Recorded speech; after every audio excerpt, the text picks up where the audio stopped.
the bike, it has a European kickstand, which is like a motorcycle kickstand. We got to pull it on both. It's double-sided kickstand. And perhaps he mistook that action for what he wrote. I did not approach him, nor did I stand in front of the bike. You can see in the video, I was right beside him. Thank you. Any other comments, questions, clarifications?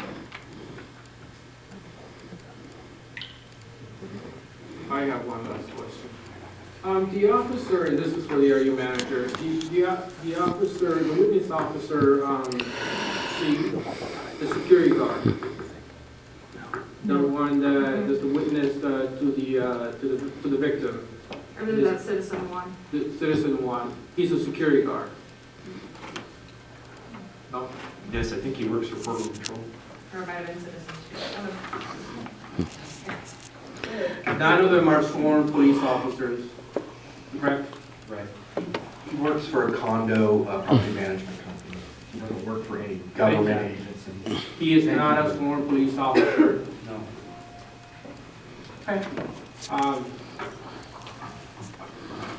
I mean, from my perspective, it takes a certain person to kind of assess and say like, oh, that person has PTSD. So one thing, you know, he could say whatever, you know, whatever, but it will take an assessment, full assessment to really say that that person has PTSD because of this. So if there aren't, does anyone have a motion? Are there more comments? Getting my thoughts order. Are we looking at the order, like allegation 1 and allegation 2, or? I have a point of discussion before we go. I'm not. Yeah. Okay. That's where we were. I just want to make sure, and I think this is what IA said, but the Sergeant A, the conduct at issue, all that he did is, all that he did, but he pushed the appellant against the wall and ultimately handcuffed him, but Sergeant A did not use the taser. I think that's right. Okay. So I guess looking at our standard of review and looking at, I know just that we just have to say whether the RU manager reasonably could have come to the conclusion that did come to based on what he said. I have a hard time seeing any issue with exonerating Sergeant A because what he described was relatively consistent with the appellants, which was that there was a lot of agitation, there was some yelling, there were hands moving around. He said he felt threatened and he ultimately moved forward and pushed him against the wall. I think the manager reasonably could have concluded that that was a reasonable use of force, so I feel like my vote would be to agree with that. Maybe we should start discussion with that one, because I don't think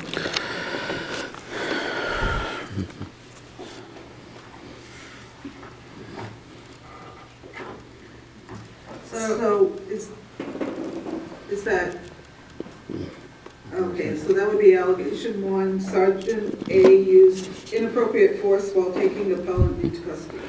Yes.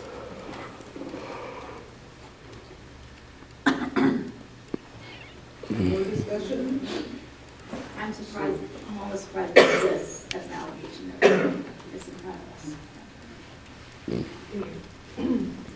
we can't hear you. Yeah. Well, I mean, you know, given the history of where this, this review originated and the lack of initial complaints from the appellant, I'm surprised that this is an allegation in front of us today, and it's not just the second one. It's not the German comment. We don't know this is. Anyone else? Regarding allegation A? So allegation A, I think that, from my take, I would have concluded it's not rated. along the same lines, you know, the issue of the tossing hands up in the air, and how fast it was. But I would have liked to see a lot more, I think, in the area of the escalation. I just don't see enough there. And I don't think, it doesn't feel, from reading about it, I don't grasp it, Officer 8 really put an effort on the escalating first. And yeah, I could see the danger, but you know, because of the appellant did, you know, has admitted here that he did take it to his pocket and he threw things up in the air, and that can increase the unsafe environment for the officers. So, but I would like to add a debriefing in the area of the escalation. I don't know how you all feel about it. I would say I echo that, and it's hard because I don't know the timeline, you know, how rapidly it was, you know, based on kind of what we heard, if he rode up and it was kind of an instant fear response with throwing things out of the pocket, or if there was time even to de-escalate. But I think it's a worth discussion and kind of a like debrief around that of if there were ways to maybe try to reduce the fear. And because I think it's hard, you know, because I feel like even though they are separate and when they're viewed as separate, the actions of Sergeant A lead to what would how Officer B would respond. Because if there was potential to de-escalate, then there isn't that other need. So I think a debriefing is, I guess I agree with what you were saying, where I think given the scenario, it's understandable that the officer or the sergeant was had concern. I think the debriefings would be worthwhile. Could I ask either IPR or the city attorney, I don't know which mic to talk to, can we do, what's the one if we want a debriefing, I think the appellant said there's no exonerated with debriefing, what is the debriefing recommendation that we would make? So the options available to the committee are to accept or challenge the finding. If you want to talk about that issue that you raised, I believe that can be found later on in the protocol. Discussion by committee members of possible policy, training, or quality of investigation issues to be addressed at a later time. In the past, we've been told that if we challenge the finding, we have to also vote on what we believe the finding should have been. I guess what I'm asking is, thank you, she's showing it to me. So our options are, oh, no, you can have exonerated with the debriefing. Thank you. Never mind, you can have exonerated with the debriefing. So, and just as a clarification around that, so there's kind of different findings that all we get to do is challenge or affirm. Any of the findings we can add a debriefing to, whether it's sustained, exonerated, or unfounded, whatever it might be. So. Okay, are we ready to make a motion on allegation A? Allegation 1? I guess I would make a motion to challenge the finding of exonerated and suggest that it be changed to exonerated with debriefing, and have the debriefing focus on a discussion around de-escalation tactics when approaching someone who seems fearful and agitated. Okay, we'll start the vote with Mr. Rivera. I vote to challenge the allegation to debriefing with, to exonerate with debriefing.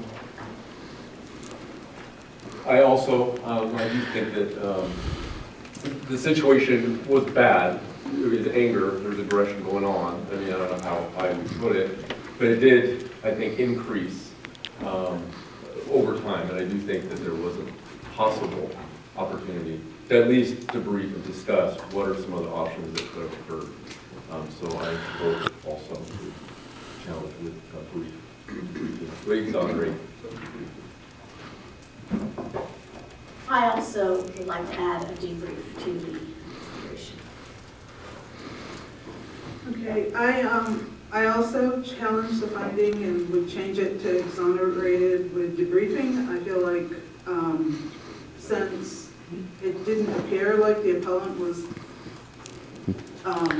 in the space of the officer, although he was doing agitated things. I think there's a possibility that it could have been de-escalated and it didn't have to reach a higher point. So I would challenge and ask for exonerated related debriefing. I vote to challenge and be exonerated and suggest exonerated with debriefing for reasons previously stated.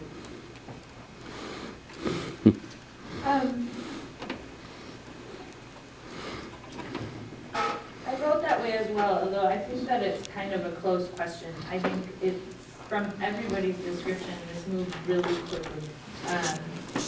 And I don't know, I think that everybody, including officially the Bureau and probably most of its members, agree that de-escalation is better, it's better for everybody. It's so hard in anyone's situation to say, I don't know what he should have done. I think for me, because that's what we're saying, you should have done something different than you did. And we have to take his word for, I'm sorry, the sergeant's word as true, because that is our role as a committee. We don't have the privilege to say, I just don't believe you, whether we think that or not. I don't have any reason not to believe the sergeant. And the sergeant describes the appellant's actions as stepping back, kind of blading. It looked to me like he was going into his pockets for something. I was obviously concerned about a weapon. And he took, at that point, the sergeant, he says, the quote is, I took the hood, dash, the first retention of my holster, and I put the hood down for immediate access to my firearm. So I read that as he removed that little plastic casing so he could grab his gun quite quickly. And that, for me personally, is the thing that I think, holy shit, you were gonna grab your gun on this guy? That to me is why I feel comfortable voting to challenge with a debriefing, because that's